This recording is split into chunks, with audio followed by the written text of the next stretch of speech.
மேடையில் தமிழில் பேசி ரொம்ப வருஷமாக ஆகுது. ஸோ இங்கே பேசுகிறவங்க எல்லாம் இப்போ பேச்சை கேட்டு எனக்கு இருந்த தமிழும் மறந்துடுச்சு. ஸோ நிறைய தப்பு பண்ணுவேன், முன்கூட்டியே சொல்லிடுறேன், சாரி.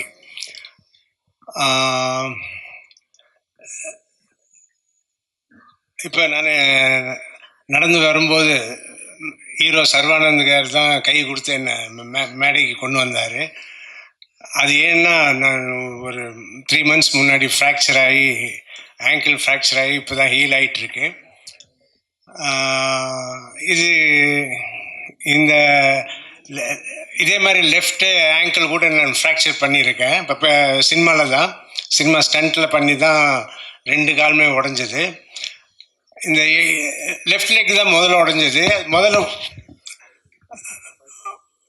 எப்போ உடஞ்சதுன்னா, நான் இதுதான்டா போலீஸ் எல்லாம் ரெடி பண்ணிக்கிட்டு December 8th ரிலீஸுன்னு சொல்லி டேட் அனௌன்ஸ் பண்ணிவிட்டு, நான் இன்னொரு படம் மீசைக்காரன்னு தமிழில் ரிலீஸ் ஆன படம் மகாடுன்னு தெலுங்கில் ஷூட்டிங் பண்ணிகிட்டு இருக்கும்போது, இங்கே தான் என்ன பேங்க் அது, ரிசர்வ் பேங்க் ஆஃப் இந்தியா ஆமாம். ஸோ அங்கே இருக்கிற ஒரு பிரிட்ஜில், ரயில்வே பிரிட்ஜிலேருந்து ரோட்டில் விழுந்து பெரிய ஆக்சிடெண்ட் ஆகி அப்போலோ ஹாஸ்பிட்டலில் சேர்த்து, அப்போலோ ஹாஸ்பிட்டலில் இருக்கும்போது எல்லாம் பெரிய டாக்டர்ஸ் எல்லாம் சேர்ந்து ஆப்ரேட் பண்ணி அங்கே இருந்தேன். ஸோ நான் ரூம்லெல்லாம் இதுதான்டா போலீஸோட போஸ்டர் எல்லாம் வச்சு, டாக்டர்ஸ் விசிட்டிங் ஹவர்ஸில் பார்த்தா ஒரு டிஸ்ட்ரிபியூஷன் ஆஃபீஸ் மாதிரி இருக்குமே தவிர பேஷண்ட் ரூம் மாதிரி இருக்காது. என்ன டாக்டர் இப்படி இருக்கு அப்படின்னு. இல்லை சார், படம் ரிலீஸ் ஆக போகுது அப்படின்னு சொல்லிட்டு. So December 8th release, November 15th shooting பண்ணிகிட்டு இருக்கும்போது ஆக்சிடெண்ட் ஆச்சு. ஸோ அந்த ஆக்சிடெண்ட் ஹாஸ்பிட்டலில் இருக்கிற இன்னொரு மாதம் சேர்ந்து இருக்கணும். ஆனால் நான் டிசம்பர் படம் 8th ரிலீஸ் ஆனவுடனே என்னால் அங்கே இருக்க முடியல. நான் எழுந்து அந்த கட்டோட நேராக தியேட்டருக்கு, சத்யம் தியேட்டருக்கு தான் வந்தேன். இப்போது வந்து அந்த படம் பார்த்தேன், இதுதான்டா போலீஸ்.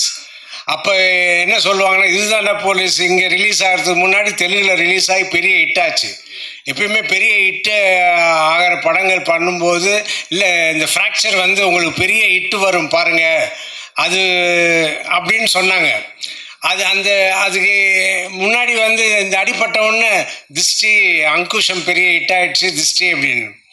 ஸோ இது இந்த மாதிரி நடக்குமா நடக்காதா தெரியாது. இப்போ வந்து எனக்கு ஃப்ராக்சரோடு நான் திருப்பி சத்யம் தியேட்டருக்கு வந்திருக்கேன். ஸோ எங்களுக்கு இந்த பைக்கரும் பெரிய ஹிட் ஆகும், நான் ஆக்சிடெண்ட் ஆன படமும் பெரிய ஹிட் ஆகும்னு நான் நினைக்கிறேன்.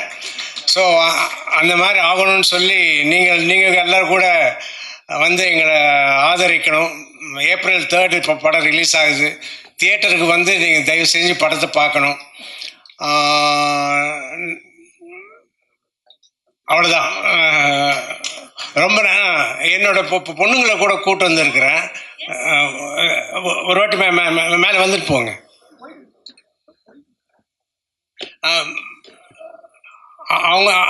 அவங்க 2 பேரும் தமிழில் சினிமா நடிக்க ஆரம்பித்த பிறகு நான் வந்து ப்ரெஸ் மீட் கொடுக்கணும்னு நினச்சேன், முடியல. ஆனால் இப்போ ப்ரெஸ்ஸை மீட் பண்ணும்போது பொண்ணுங்களையும் கூட்டு வந்தேன். Sorry Sarva car. So sorry biker team, this is not planned, but then அது அப்பா எப்போ இருந்தோ நாங்கள் 2 பேர் நடிக்கிறது ஆரம்பிச்சப்ப இருந்து அப்பா வந்து தமிழ் மீடியா மீட் பண்ணோன்னு வெயிட் பண்ணிட்டு இருந்தார். ஸோ அவர் வந்து இன்னைக்கு கண்டிப்பாக நீங்கள் எங்க கூட வரணும், 2 பேர் நம்ம எல்லாரும் தமிழ் மீடியா மீட் பண்ணி நம்ம படத்தை பற்றி பேசிட்டு போகணும்னு சொன்னார். ஸோ உங்களை எல்லாரையும் மீட் பண்ணுறது ரொம்ப ரொம்ப சந்தோஷமாக இருக்குது. அண்ட் பைக்கர் படம் அதை பற்றி எவ்வளோ சொன்னாலும் இப்போ கம்மி தான். நீங்கள் எல்லோரும் படம் April 3rd பார்க்கும்போது உங்களுக்கே புரியும், செம்மையாக என்ஜாய் பண்ணுவீங்க. ஸோ கண்டிப்பாக தியேட்டருக்கு வந்து April 3rd நீங்கள் பைக்கர் படம் பார்த்து சூப்பர் டூப்பர் ஹிட் ஆக்கணும்னு நாங்கள் எல்லாரும் ப்ரே பண்ணுறோம். And thank you so much. நான் ஹீரோ சர்வானந்த் காரு உங்கள் முன்னாடி ரொம்ப தேங்க்ஸ் சொல்லிக்கிறேன். ஏன்னா அவர் ரொம்ப அன்பாக ரொம்ப மதிப்போட என்னை பார்த்துக்கிட்டாரு. நாங்கள் படம் பண்ணும்போது ரொம்ப சந்தோஷமாக இருந்தது. அதே மாதிரி இந்த படத்தோட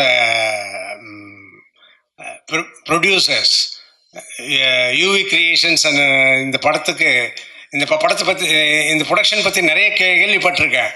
ஆனால் நான் ஃபஸ்ட்டு பார்க்கும்போது ஓஹோ ராயலாக ட்ரீட் பண்ணுறதுனா இப்படி தானா அப்படின்னு இந்த படத்தில் அதே ராயலாக ட்ரீட்மெண்ட் மாத்திரம் இல்லை. இந்த படத்துக்கு பெரிய முக்கியமான ஹீரோ யாருன்னா அபிலாஷ் ரெட்டி டைரக்டர் தான்.